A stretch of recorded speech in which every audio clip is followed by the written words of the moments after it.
Good evening po sa ating lahat. Kumusta po ang bawat isa? Ako po'y nandito, nagbabalik. Yung kaibigan, Joel Sudago. Yan. So matagal-tagal din na hindi tayo nakita-kita. Walang video, walang vlog na ginawa, content na ginawa. Siguro mag-post ako ng mga iba pero hindi ako marap sa camera.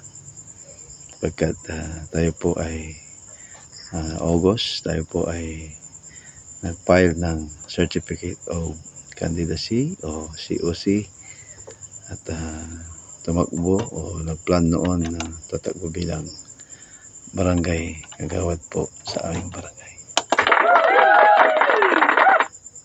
At yun po ang ginawa natin sapagkat yan po ay pinagbabawal ng COMELEC din na pagbablog pag ikaw ay kandidato.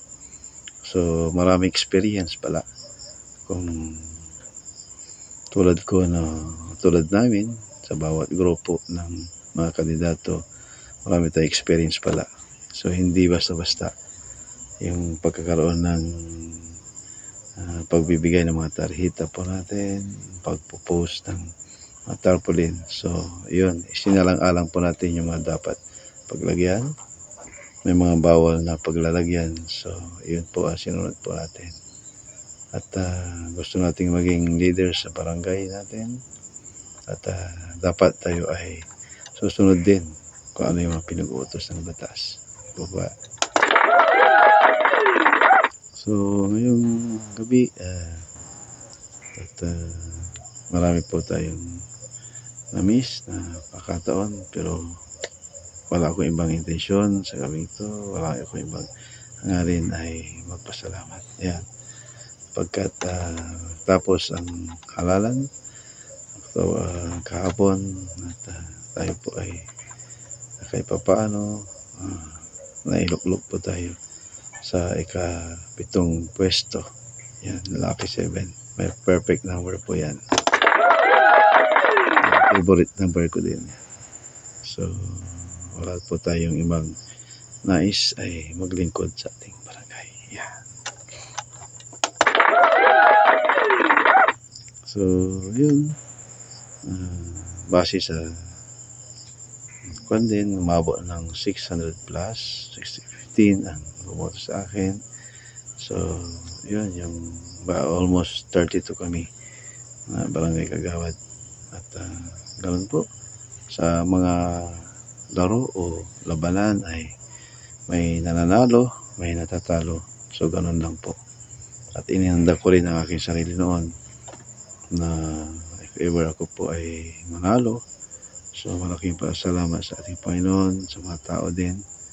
At ako din ay if ever ako po ay natalo, so pasalamat pa rin tayo sa ating Panginoon dahil hindi natin alam kung ano yung plano sa ating buhay.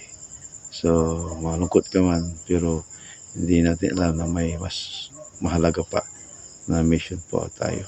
Ngayon, kung tayo po ay naluklok tulad ngayon, mag-serve tayo sa ating barangay, ay nagnanais po tayo ng mga plano natin, mga programs po natin. Salamat sa lahat ng mga kasama sa pamumuno ni Kap Jerry, kanyang mga kasama namin sa tumakbo din, mga SK Kagawad, SK Chairman, sa mga pinunta naming lugar, mga bahay. So yun, ganun pala.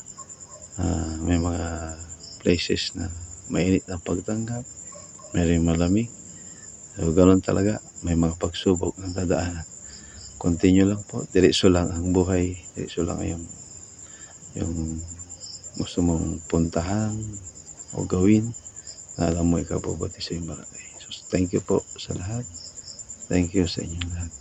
At tayo po ay hindi nangangako ng 100%, kundi kung ano yung kaya natin gawin sa tulong po ng ating Panginoon.